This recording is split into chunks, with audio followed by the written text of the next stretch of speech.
Apakah Anda pernah terbangun sekitar pukul 3 dini hari, lalu mendapati diri Anda terjaga dalam keheningan, menatap langit-langit kamar, bertanya-tanya apa yang sebenarnya sedang terjadi pada tubuh atau pikiran Anda?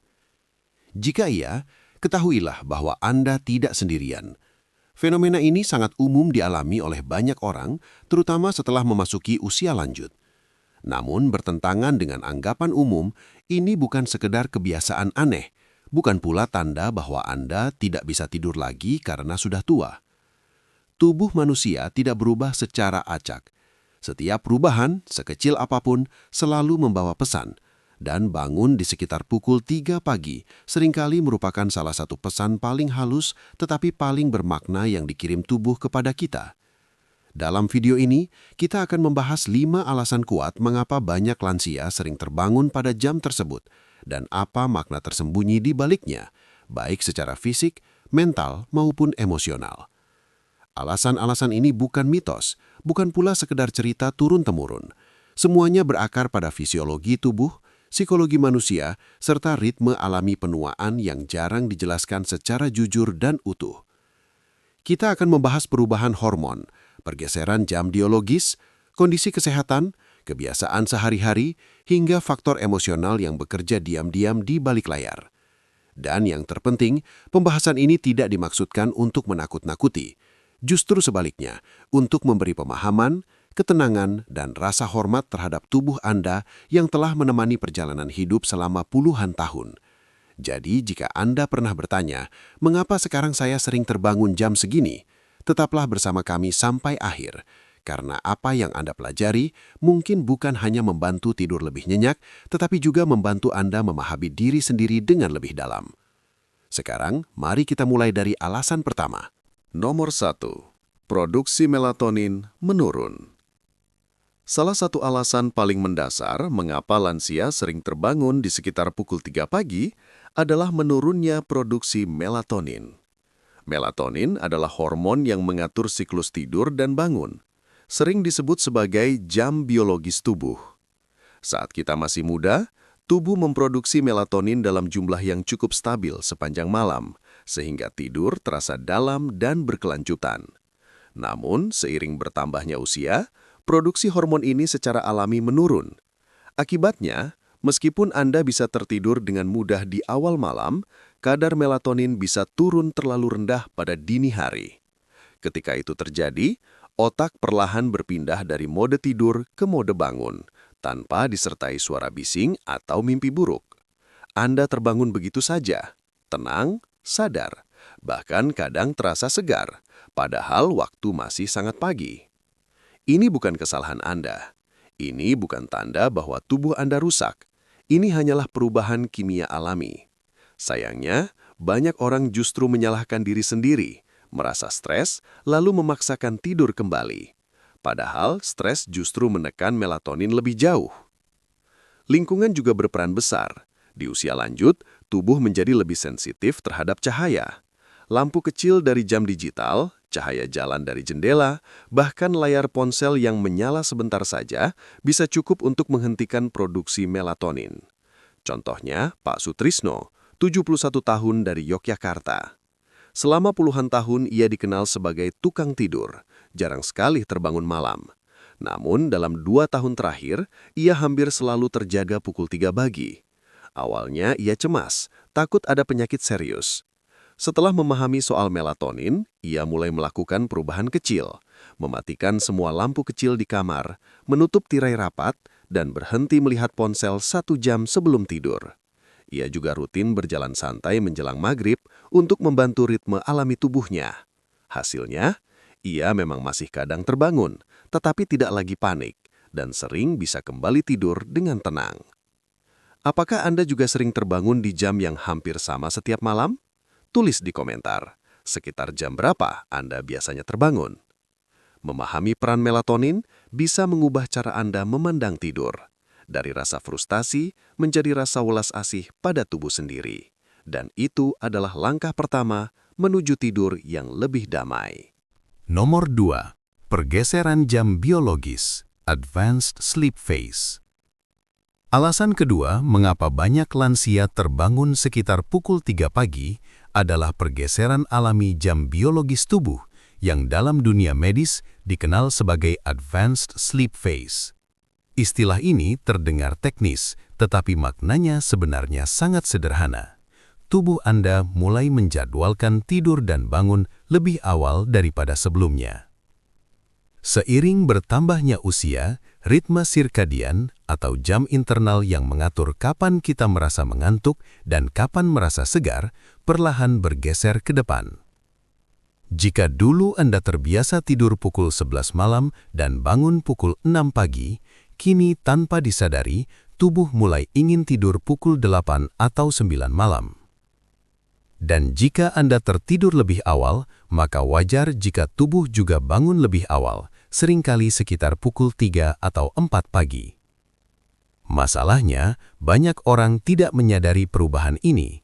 Mereka tetap memaksakan diri tidur seperti dulu, lalu panik ketika terbangun terlalu dini. Padahal, dari sudut pandang tubuh, tidur Anda sebenarnya sudah cukup, hanya saja waktunya bergeser. Perubahan ini bukan gangguan tidur, bukan insomnia, dan bukan tanda penyakit. Ini adalah adaptasi biologis yang sangat umum terjadi pada usia lanjut. Sayangnya, karena jarang dibahas secara terbuka, banyak lansia merasa bingung, khawatir, bahkan merasa ada yang salah dengan dirinya. Ada faktor lain yang memperkuat pergeseran ini, yaitu berkurangnya aktivitas dan rangsangan di malam hari. Setelah pensiun, hidup cenderung lebih tenang. Tidak ada lagi rapat malam, perjalanan pulang larut atau tekanan pekerjaan. Rumah lebih sunyi, lampu lebih redup, dan tubuh menangkap sinyal bahwa malam datang lebih cepat. Akibatnya, rasa kantuk muncul lebih awal dan jam bangun pun ikut maju. Contohnya, Pak Rahmat, 69 tahun dari Semarang. Setelah pensiun, rutinitasnya berubah drastis. Ia makan malam pukul 17.30, menonton televisi sebentar, lalu tertidur di kursi sebelum pukul 9 malam. Ketika pindah ke tempat tidur, ia sudah sangat mengantuk. Namun, hampir setiap hari ia terbangun pukul 3 pagi dengan mata segar dan pikiran jernih. Awalnya, ia mengira dirinya terkena insomnia. Setelah memahami konsep pergeseran jam biologis, ia mulai melakukan penyesuaian kecil, memperpanjang aktivitas ringan di malam hari, membaca buku dengan lampu hangat, atau berbincang sebentar dengan istrinya sebelum tidur. Perlahan, jam tidurnya mundur sedikit dan jam bangunnya pun ikut menyesuaikan. Coba jujur pada diri sendiri, jam berapa biasanya Anda mulai mengantuk di malam hari? Apakah lebih awal dibanding 10 atau 15 tahun lalu? Memahami pergeseran jam biologis ini bisa sangat melegakan. Anda berhenti menyalahkan diri sendiri dan mulai bekerja sama dengan tubuh Anda. Kadang solusinya bukan obat tidur, bukan memaksakan diri berbaring lebih lama, tetapi menyelaraskan rutinitas hidup dengan ritme alami yang baru. Dan yang terpenting, bangun pukul 3 pagi bukan selalu musuh. Bagi sebagian orang, itu adalah tanda bahwa tubuh mereka sedang memasuki fase hidup yang berbeda, lebih tenang, lebih reflektif, dan lebih peka terhadap waktu. Nomor 3. Ketidaknyamanan fisik dan gangguan kesehatan yang muncul di malam hari. Alasan ketiga mengapa banyak lansia terbangun sekitar pukul 3 pagi berkaitan dengan ketidaknyamanan fisik dan kondisi kesehatan yang semakin terasa saat malam hari. Di siang hari, tubuh kita sibuk bergerak, pikiran teralihkan, dan rasa tidak nyaman sering tertutup oleh aktivitas.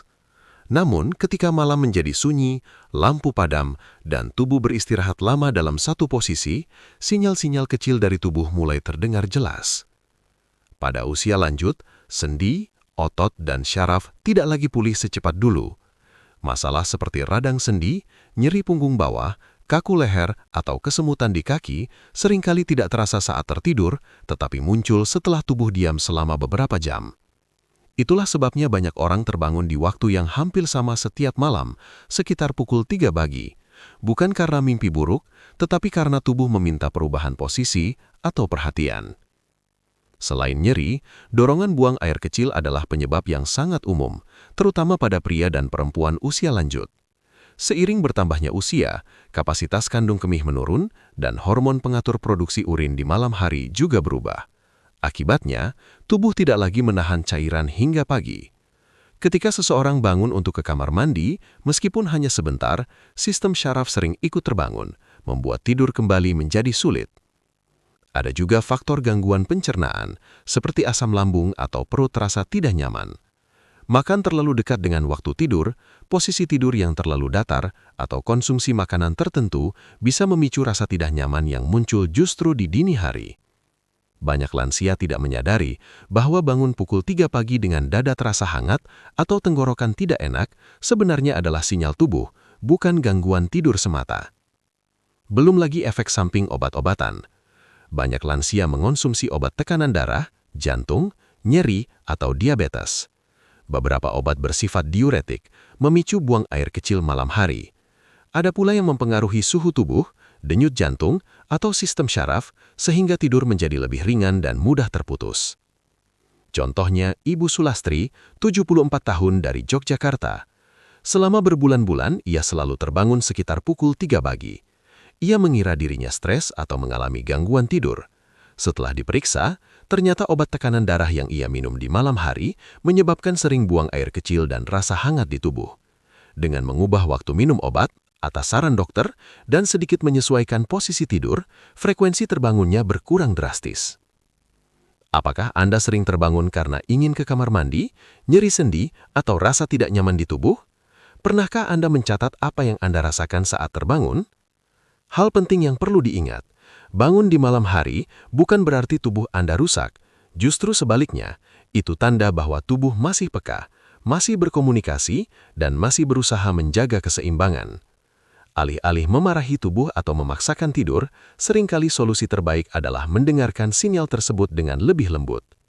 Dengan sedikit penyesuaian, posisi tidur yang lebih nyaman, waktu makan yang lebih awal, pengaturan obat, atau rutinitas malam yang lebih tenang, banyak lansia menemukan bahwa tidur mereka tidak harus sempurna, tetapi bisa jauh lebih damai. Nomor 4. Kebiasaan hidup yang perlahan menggeser pola tidur. Alasan keempat mengapa banyak orang lanjut usia terbangun sekitar pukul 3 pagi seringkali tidak berasal dari penyakit atau gangguan medis tertentu, melainkan dari kebiasaan hidup sehari-hari yang berubah secara perlahan selama bertahun-tahun. Perubahan ini terlihat sepele, bahkan sering dianggap sebagai tanda hidup yang lebih tenang. Namun tanpa disadari, kebiasaan-kebiasaan kecil tersebut membentuk ulang jam biologis tubuh. Setelah memasuki usia pensiun, ritme hidup biasanya menjadi lebih santai. Tidak ada lagi keharusan bangun pagi untuk bekerja, perjalanan panjang, atau tekanan jadwal yang ketat. Banyak lansia mulai makan malam lebih awal, menghabiskan malam dalam suasana rumah yang tenang, dengan cahaya redup dan aktivitas minimal. Semua ini mengirim sinyal kuat ke otak bahwa malam telah tiba lebih cepat dari sebelumnya. Tubuh kita sangat peka terhadap pola.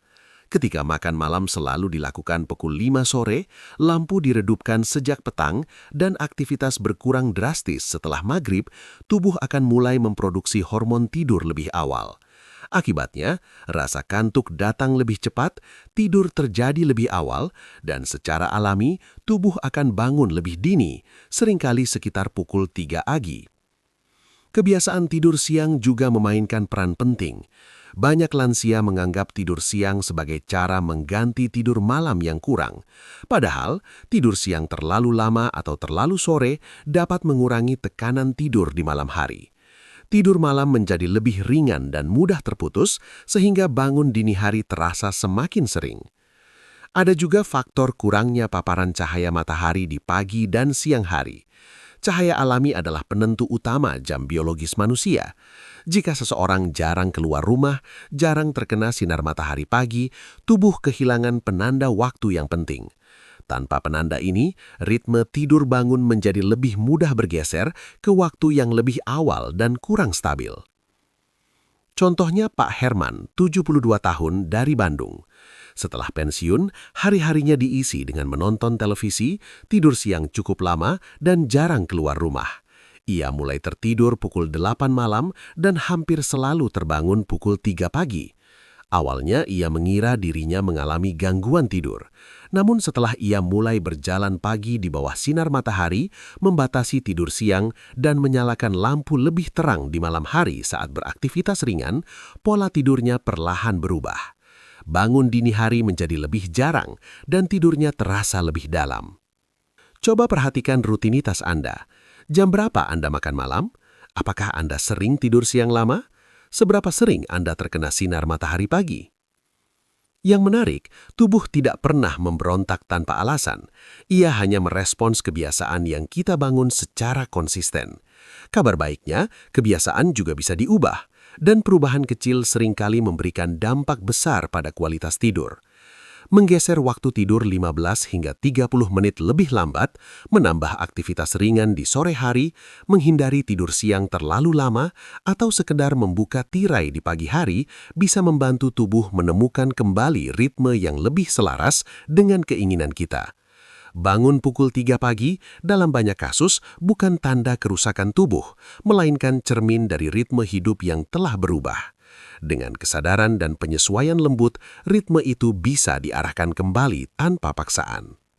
Nomor 5. Kegelisahan emosional dan psikologis yang muncul di dini hari.